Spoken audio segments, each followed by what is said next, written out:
മാനന്തവാടിയിലെ ആളെക്കൊല്ലി കടുവയ്ക്കായിട്ടുള്ള തെരച്ചിൽ ഊർജിതമായി നടക്കുകയാണ്. ഇപ്പോൾ ഏറ്റവും ഒടുവിൽ 6 മണിക്ക് ശേഷം കടുവയെ കണ്ടു എന്ന് നാട്ടുകാർ പറഞ്ഞതിനെ തുടർന്ന് വനംവകുപ്പിന്റെ വ്യാപക തെരച്ചിലാണ് ഇപ്പോൾ അവിടെ നടന്നുകൊണ്ടിരിക്കുന്നത്. തേയിലത്തോട്ടത്തിനിടയിലൂടെ ഓടിപ്പോയിട്ടുള്ള കടുവയ്ക്കായി 38 ക്യാമറ ട്രാപ്പുകളുണ്ട്. ഇതിലൂടെയൊക്കെ കടുവയെ നിരീക്ഷിച്ചുകൊണ്ടിരിക്കുകയാണ്. ഒപ്പം തന്നെ ഡ്രോണ് അവിടെ പറത്തുന്നുണ്ട്. ആ ഡ്രോണിൽ എവിടെയെങ്കിലും കടുവയുടെ സഞ്ചാരം കിട്ടുമെന്നുള്ള പ്രതീക്ഷയിൽ തന്നെയാണ് ഉദ്യോഗസ്ഥരുള്ളത്. കൂടുതൽ പോലീസ് ഉദ്യോഗസ്ഥരൊക്കെ സ്ഥലത്തേക്ക് എത്തുന്നു. സ്ഥലത്ത് അനൗൺസ്മെന്റ് വാഹനം കടന്നുപോകുന്നു. ആളുകൾക്ക് ജാഗ്രതാ നിർദ്ദേശം നൽകുന്നുണ്ട്.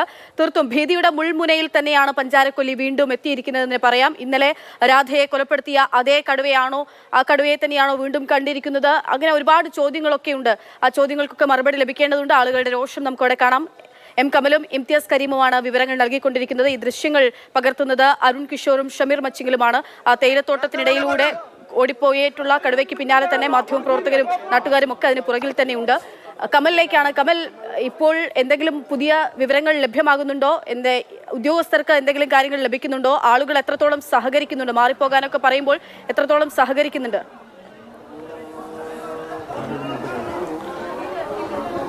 ആളുകളോട് മാറിപ്പോകാൻ ഇപ്പോൾ നാട്ടുകാർ തന്നെ, അവരുടെ പ്രതിനിധികൾ തന്നെ ആവശ്യപ്പെടുന്ന ദൃശ്യങ്ങളാണ് നമ്മൾ കാണുന്നത്. എല്ലാവരോടും വീട്ടിൽ പോകാൻ ആവശ്യപ്പെടുന്നുണ്ട്. ഇവിടുത്തെ സമര പ്രതിഷേധത്തിനൊക്കെ നേതൃത്വം നൽകിയ നാട്ടുകാർ തന്നെ കുട്ടികൾ ഉൾപ്പെടെയുള്ളവരോട് വീട്ടിൽ പോകാൻ പറയുന്ന ദൃശ്യങ്ങളാണ് നമ്മളിപ്പോൾ തത്സമയം കാണുന്നത്. ആളുകൾ തന്നെയാണ് ആ കാര്യങ്ങൾ പറയുന്നത്. കാരണം ഇത്രയും വലിയ ഒരു ജനക്കൂട്ടമുള്ള സമയത്ത് കടുവയുടെ സാന്നിധ്യം വനംവകുപ്പ് സ്ഥിരീകരിക്കുകയോ ഏതെങ്കിലും രീതിയിലുള്ള ഓപ്പറേഷനിലേക്ക് കടക്കുകയോ ചെയ്താൽ ഈ ജനക്കൂട്ടത്തെ നിയന്ത്രിക്കുക എളുപ്പമാകില്ല. പ്രത്യേകിച്ച് സ്ത്രീകളും കുട്ടികളും ഉൾപ്പെടെയുള്ളവരുണ്ട്.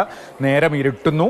ഇത് ഒരു തോട്ടം മേഖലയാണ്. തൊട്ടടുത്ത് വനവും മരങ്ങളും ഒക്കെയാണ്. അതുകൊണ്ട് തന്നെ പെട്ടെന്ന് വെളിച്ചം നഷ്ടമാകുന്ന സ്ഥലമാണ്. അത്തരത്തിൽ തെരുവ് വിളക്കുകളോ അങ്ങനെ എന്തെങ്കിലുമുള്ള സ്ഥലമല്ല. ഈ എസ്റ്റേറ്റ് ഓഫീസിന്റെ കോമ്പൗണ്ടിൽ ലൈറ്റുകൾ ഉണ്ടെങ്കിലേ ഉള്ളൂ. മറ്റേ തേയിലത്തോട്ടത്തിന്റെ ഭാഗത്തൊന്നും വെളിച്ചമുണ്ടാകാൻ സാധ്യതയില്ല നേരം പൂർണ്ണമായി ഇരുട്ടിക്കഴിഞ്ഞാൽ.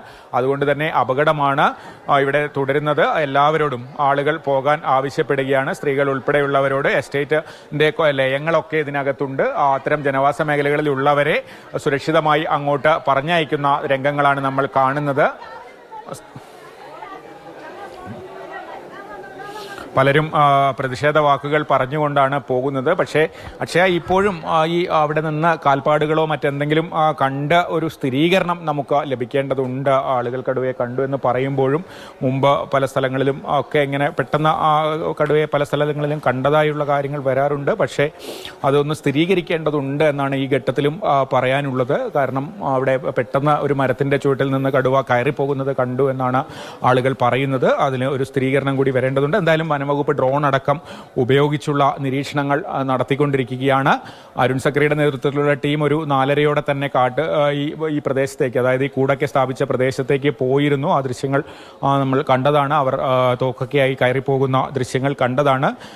മുഴുവൻ ഫുൾ ടീമാണ് എത്തിയിരിക്കുന്നത്. വെറ്റിനറി സംഘം നേരത്തെ മലപ്പുറത്തും അതിരപ്പള്ളിയിലുമായി 2 സംഘങ്ങളായി തിരിഞ്ഞാണ് സുൽത്താൻ ബത്തേരിയിലെ ദൗത്യ സംഘം ഓപ്പറേഷനുകൾ നടത്തിയിരുന്നത്. കിണറ്റിൽ വീണ ആനയെ കയറ്റിവിടാൻ പോയതും ഈ ടീമിന്റെ ഒരു വിഭാഗമാണ്.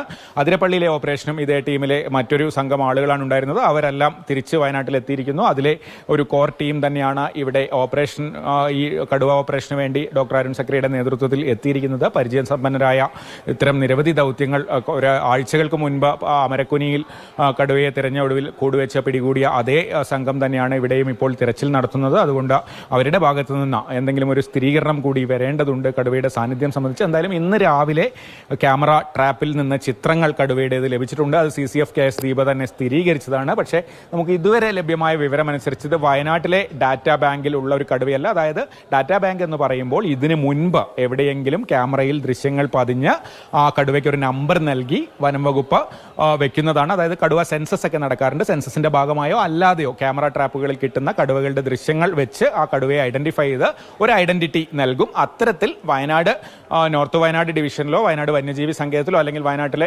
എവിടെയെങ്കിലും ആ ഡാറ്റാബേസിൽ ഉൾപ്പെട്ട ഒരു കടുവയല്ല എന്ന വിവരമാണ് നമുക്ക് ലഭിക്കുന്നത്. ഔദ്യോഗികമായി വനംവകുപ്പ് പറഞ്ഞിട്ടില്ലെങ്കിൽ കൂടി അങ്ങനെ ഒരു വിവരമാണ് ലഭിക്കുന്നത്.